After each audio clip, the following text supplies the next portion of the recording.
Hello dear viewers, welcome to this edition of the news in English on Rwanda Television with me, Serge Nhore. First, the headlines. The National Primary School leaving examinations have begun here in Rwanda.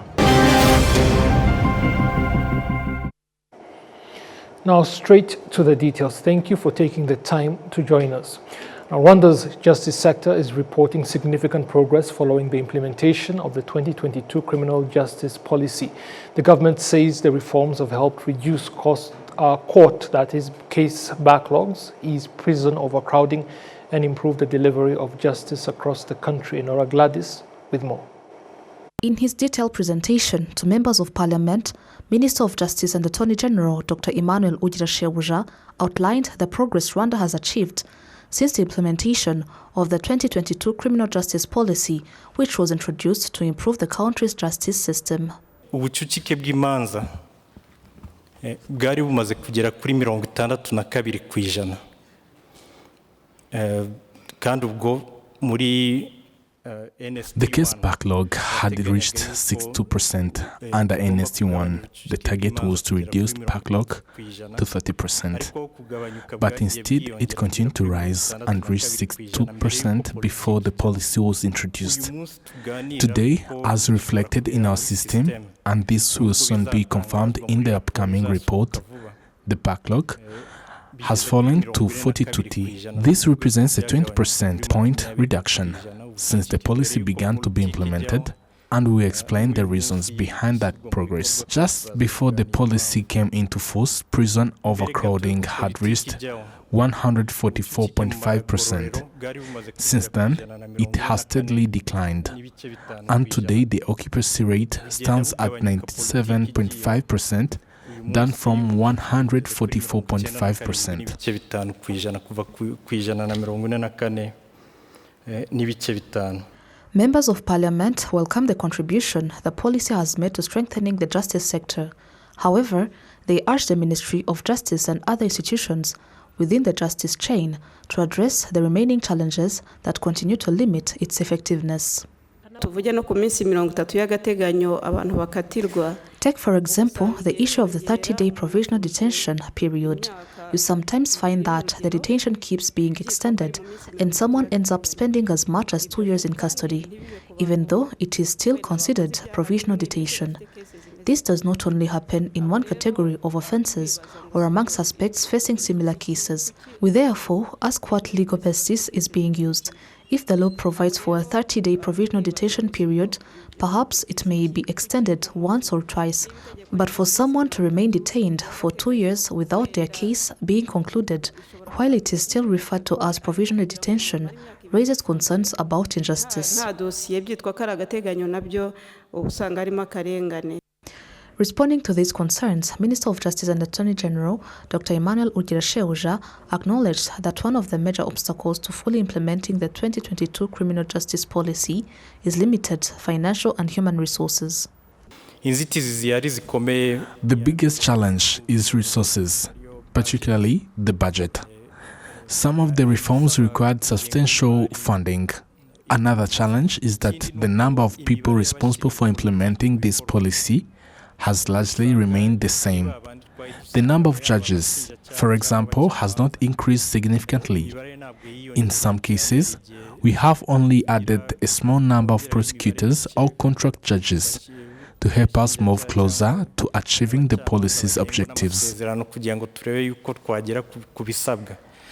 the implementation of this policy, the Rwanda Investigation Bureau has so far closed 195,000 case files on legally recognized grounds. For offences punishable by imprisonment of up to 5 years, the National Public Prosecution Authority has been given the authority to facilitate agreements between offenders and victims.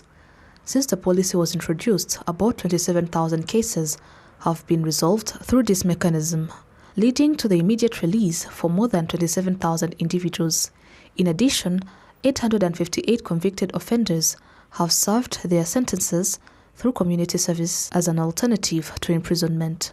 The Ministry of Justice says the 2022 criminal justice policy is expected to help Rwanda achieve its target of reducing the national case backlog from 62% in 2024 to 30% by 2029, in line with the second National Strategy for Transformation, the government's second five-year development plan. Enora Gladys, RwandaTV News. On Tuesday, Class 6 school pupils across Rwanda began their national primary leaving examinations. This year, the number of candidates sitting for the exams has increased by 56,525 pupils compared to last year. Enora Gladys continues. Shortly before the examination began, candidates were reminded of the examination rules, including the importance of correctly filling in their personal information. The students expressed confidence that they would pass, saying they had prepared thoroughly. I attended extra coaching classes, and after returning home at around 6 p.m., I would revise what we had learned so that I could pass the national examination. I also followed all the advice our teachers gave us. The head of the Basic Education and TVET Examinations Department at the National Examination and School Inspection Authority, Jean-Claude Nizeyimana, said that all learners had been given equal opportunities to sit their national examinations, including learners with disabilities, those receiving treatment in hospitals, and those in correctional facilities. Particularly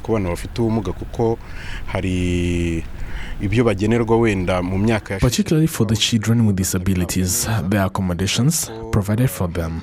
In previous years, we noticed that some were not receiving these accommodations properly. We have since worked more closely with the schools. They attend to better understand how they learn so that they can be assessed in a way that matched their learning needs. Any child, whether in a correctional facility, in hospital, or still in custody of Rwanda Investigation Bureau RIB, is given the opportunity to sit for the examination.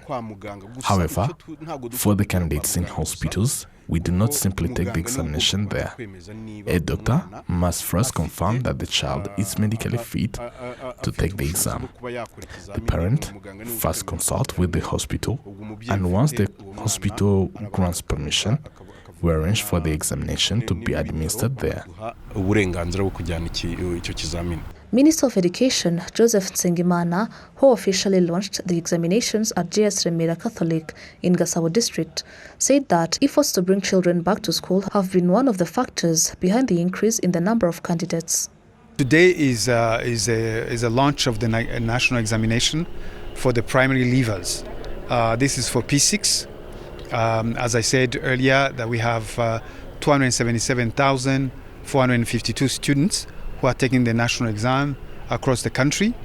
At this center, we came here to launch the examinations. There are 4 schools that are participating at these centers, but we have many more across the country. And so this is a national assessment. It's examining the students in the P6 to see if they have acquired the competencies that are required to graduate from primary and move on to secondary. So that's the intent of this event. And we're working with all the schools, the parents and the students to make sure that they are facilitated and even those who might have difficulties, as I mentioned, some of the kids who have disabilities, measures have been taken to ensure that they're able to actually conduct the examination properly. Overall, more than 277,000 candidates are sitting this year's national primary leaving examinations. Of these, more than 154,000 are girls, while over 123,000 are boys. Enora Gladys, RwandaTV News. The Ministry of Gender and Family Promotion is urging parents to pay greater attention to raising their children from an early age, pointing out that it is the best way to nurture responsible citizens with the values needed to continue building the nation. Enora Gladys once more. Education experts say that strong collaboration between parents, schools, and other institutions responsible for children's welfare is essential to ensuring that children grow up in a healthy and supportive environment. The Executive Director of the Lifespan Wellness and Development Initiative, Erline Igiraneza, says it is important to equip parents with the knowledge and skills needed to raise children who will contribute positively to the country's development. People be built right from early childhood, because we believe that the life and the prediction of a future of a child or any person is predicted by the fact that the mother is nurturing them while they are pregnant, how they are going to treat them during the nursing, during toddlerhood, during early childhood, and we transition them. So we figured out that there is an issue that we tend to get involved into the lives of our children when they are becoming teenagers. So that's when parents are like, oh, I need to know about your friends, I need to know about this. But that friendship and that trust should have been built right from the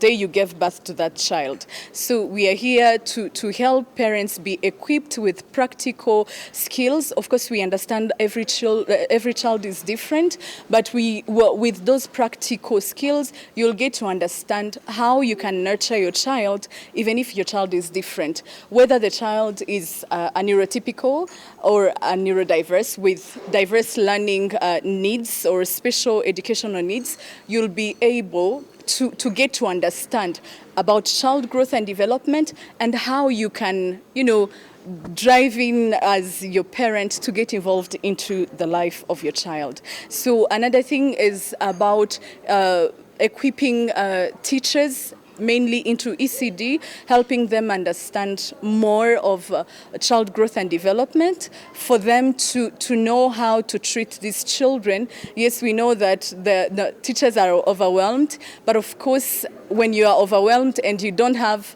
the right strategies, it will make it worse. But when you are overwhelmed and you have the right strategies, it will make the burden a little lighter. The Permanent Secretary at the Ministry of Gender and Family Promotion, Mireille Batamuriza, says parents play the primary role in raising children and supporting their healthy development. First and foremost, a child is the nation's greatest asset. Every child deserves to grow up in a safe and nurturing family that is able to meet their needs. When we talk about a well-rounded child, we mean one who has been raised well and has developed physically, emotionally, and socially. The way a child is raised at home, being loved, guided, and shown what both their parents and their country expect of them shapes their future. Every child should be given equal opportunities, whether in education through access to schooling for all, or in healthcare so they can receive treatment whenever they fall ill. If they face challenges, those closest to them, both at home and at school, should help resolve them. A child who is in school today is the person we are preparing to become tomorrow's man or woman, tomorrow's parents, teacher, soldier, or any other professional the country needs. That is why we call on parents to continue fulfilling their responsibility of caring for their children, remembering that children are both the Rwanda of today and the Rwanda of tomorrow. They are the ones who will carry our legacy forward and help our country continue to grow and prosper.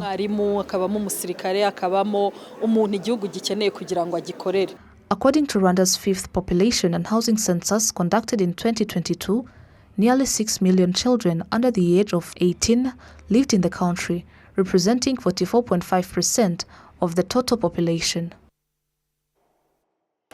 The Center for Afghanistan, Middle East and Africa at the Institute of Strategic Studies, Islamabad, in collaboration with the Pakistan Africa Institute for Development and Research, organized an event to commemorate Rwanda's Liberation Day. The proceedings began with the national anthems of Pakistan and Rwanda. Speakers included Ambassador Khalid Mahmood, Board of Governors Chairman of the Institute of Strategic Studies, Islamabad, Her Excellency Fatou Harerimana, High Commissioner of Rwanda to Pakistan, His Excellency Naim Khan, High Commissioner of Pakistan to Rwanda, and Dr. Amina Khan, Director of the Center for Afghanistan, Middle East and Africa. The chief guest on the occasion was Senator Moshahid Hussain Saeed, President of the Pakistan Africa Institute for Development and Research. Ambassador Khalid Mahmood noted that Rwanda's Liberation Day commemorates the country's remarkable journey from the tragedy of the 1994 genocide against the Tutsi to peace and reconciliation as well as development. He noted that Pakistan values its growing partnership with Rwanda based on mutual respect and shared aspirations. Dr. Amina Khan pointed out that Rwanda's Liberation Day symbolizes the country's remarkable transformation from the tragedy of the 1994 genocide against the Tutsi to peace, reconciliation, and sustainable development. She noted that Kamia is committed to promoting Pakistan's engagement with Africa by strengthening institutional linkages and fostering dialogue with African partners. Senator Mushahid Hussein Said praised Rwanda's remarkable journey of resilience and reconciliation, as well as socio-economic transformation, describing the country as a model of stability, modernization, and digital progress. He also underscored Pakistan's long-standing support for African liberation movements and emphasized the growing momentum in Pakistan-Rwanda relations, particularly following recent high-level diplomatic exchanges. High Commissioner Fatou Harerimana paid tribute to the soldiers of what used to be the Rwanda Patriotic Army who sacrificed their lives during the country's struggle, saying that their courage and selfless sacrifices laid the foundation for Rwanda's remarkable transformation into one of Africa's cleanest, greenest, and most innovative nations. She highlighted Rwanda's achievements in artificial intelligence, digital innovation, healthcare, and peaceful nuclear energy, as well as its emergence as a leading conference destination. High Commissioner Muhammad Nahim Khan observed that Rwanda's Liberation Day marks a historic milestone and reflects the country's extraordinary achievements in peace, development, and nation building. He praised Rwanda's remarkable progress in digitalization, governance, public service delivery, and transparent development, noting that its success offers valuable lessons to other countries. Now, the Embassy of the Republic of Rwanda to the Republic of Poland, in collaboration with the Rwandan community in Poland, celebrated Kwibohora 32. The event was held at the Hilton in Warsaw and brought together senior officials from the government of Poland, members of the diplomatic corps in that country, representatives of the private sector and academia, as well as Friends of Rwanda and members of the Rwandan community in Poland. In his keynote address, Ambassador Anastase Shaka paid tribute to the Rwanda Patriotic Front and the Rwanda Patriotic Army under the leadership of His Excellency President Paul Kagame for their courage in stopping the 1994 genocide against the Tutsi and liberating Rwanda from the genocidal regimes that had gripped the country for decades. He emphasized that their sacrifice laid the foundation for a new Rwanda built on unity, security, dignity, and shared prosperity.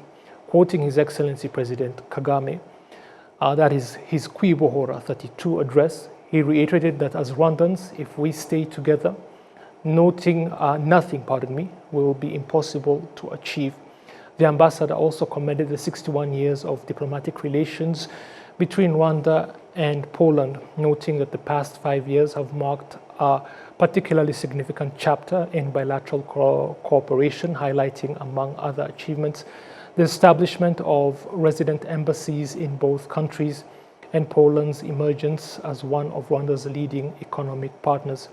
Taking the opportunity to bid farewell, Ambassador Shaka informed the audience that his tenure had come to an end. He expressed his sincere appreciation for the support, friendship, and cooperation extended to him throughout the past 5 years. Addressing members of the Rwandan community in Poland, in Kinyarwanda, he urged them to remain united, patriotic, and supportive to his successor, stating, and I quote, "Mukomeze mube abanyarwanda nyabo, ntihazagire ikibatanya, kandi uzansimbura muzamubere imfura kandi mumufashe." End of quote. The keynote address was followed by remarks from the Undersecretary of State at the Ministry of Foreign Affairs of the Republic of Poland, delivered on behalf of the government of Poland. He acknowledged Rwanda's history had been marked by the horrific tragedy of the genocide against the Tutsi and observed that many nations would have struggled to recover from such devastation. He praised Rwanda's remarkable resilience, which has transformed the country into today's success story. He also thanked Ambassador Anastase Shaka for his valuable contribution to strengthening bilateral relations between Rwanda and Poland over the past 5 years and wished him every success in his future endeavors. The celebration concluded with a vibrant showcase of Rwandan culture through traditional dance performances by Ballet Icheza, a troupe composed of members of the Rwandan community living in Poland. Now, 32 years after Rwanda's liberation, the country's tourism sector stands as one of its greatest success stories. From rebuilding a nation once known for tragedy to becoming one of Africa's leading destinations for conservation, conferences, luxury travel, and investment, tourism has become a powerful driver of economic growth, job creation, and national pride. This is the story of how the liberation laid the foundation for a thriving industry that continues to showcase Rwanda to the world even today. Adam Squizera with the following feature story. Rwanda in 1994. A country where citizens and foreigners were fleeing. The land of 1,000 hills became a land of more than 1,000 challenges. More than 1 million innocent lives have been lost during genocide against Tutsi. The country had collapsed to a point where many questioned whether Rwanda would ever exist again as a nation. Rwanda was supposed to be a failed state. Watching the news today, it is not hard to imagine how we could have ended up. We could have become a permanent UN protectorate with little hope of ever recovering our nationhood. We could have allowed the country to be physically divided with groups deemed incompatible assigned to different corners. We could have been engulfed in a never-ending civil war with endless streams of refugees and our children sick and uneducated. But we did not end up like that. Reviving the economy, rebuilding the lives of Rwandans, and restoring hope required visionary leadership, and building the country also began with the key sectors. One of those sectors was tourism, which was facing numerous challenges. Akagera National Park had been reduced to only 1/3 of its size.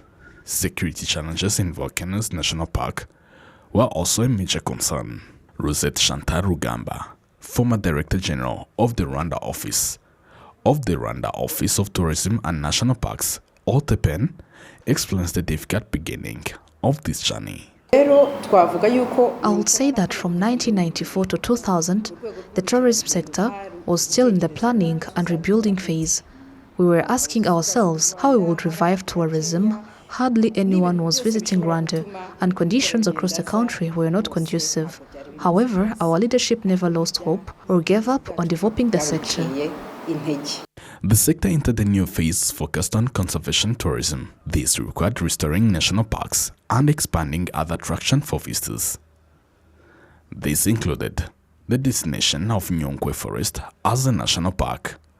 At the time, one of the biggest priorities was rebuilding tourists' confidence that Rwanda was a safe destination. Ndibuka twajyaga mu murikagurisha utagiye gushaka ba mukerarugendo ariko ari ukugenda kuvuga. I remember that whenever we attended international exhibitions, we were not going there primarily to attract tourists. Our main message was that Rwanda was open again and that peace had returned.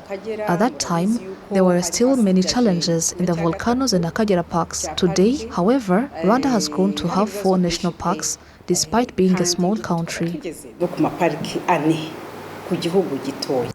A 2025 report of the Rwanda Development Board (RDB) showed that tourism generated more than $685 million compared to $647 million in 2024, with Rwanda receiving more than 1.4 million visitors in 2025.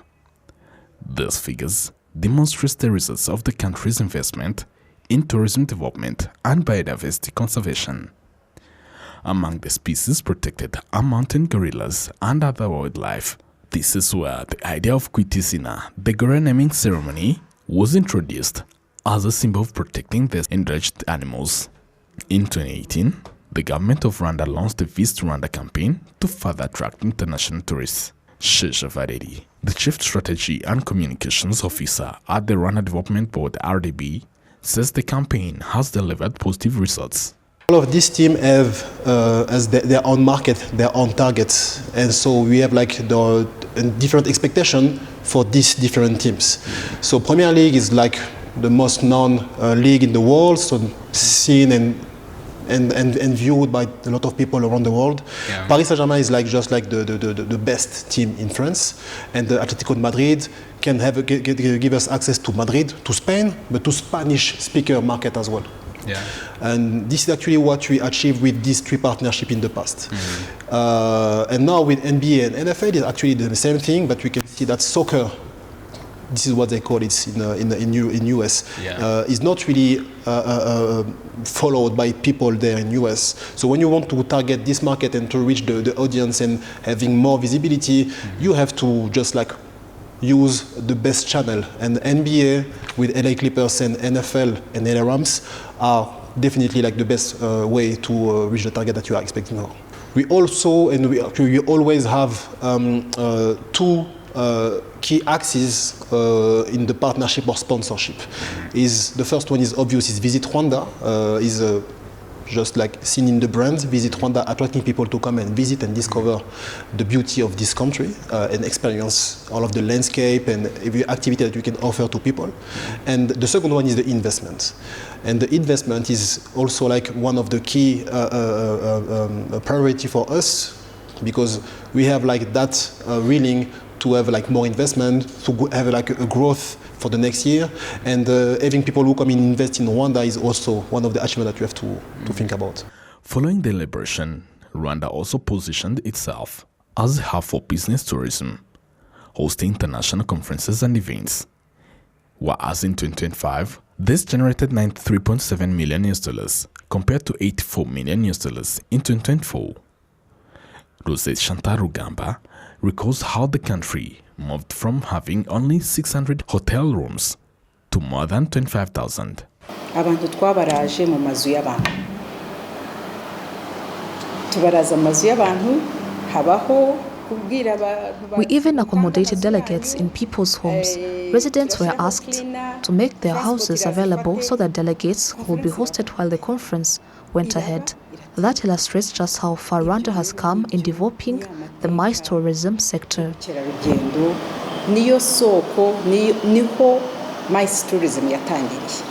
The development of world-class infrastructure has been one of the factors driving Rwanda's growth as a destination for conferences and major events. Facilities including Kigali Convention Center, BK Arena, Zaria Court, and Amahoro Stadium have transformed the sector. The international sporting events such as UCI Road World Championships, Tour du Rwanda, Basketball Africa League BAL, FIFA Series and others have continued to raise Rwanda's global profile. These efforts align with the country's strategy of using sports as an opportunity for economic growth and international visibility. Sport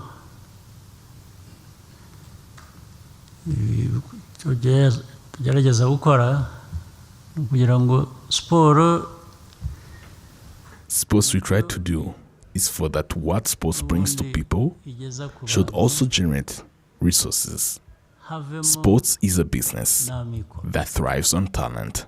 We must explore and nurture the available talent in Rwanda or elsewhere. Ni business ishingiye kuri talent. Mu Banyarwanda cyangwa se mu bandi ahandi. No doubt that tourism has played a significant role in building Rwanda's economy. The economy has grown from $1.4 billion in 1994 to $14 billion today, a tenfold increase.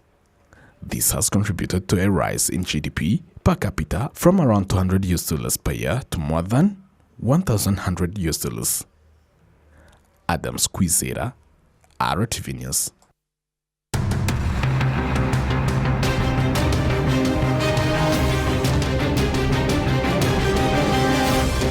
And Nora Gladys will be with you for the next edition. Until you see me again, it's goodbye.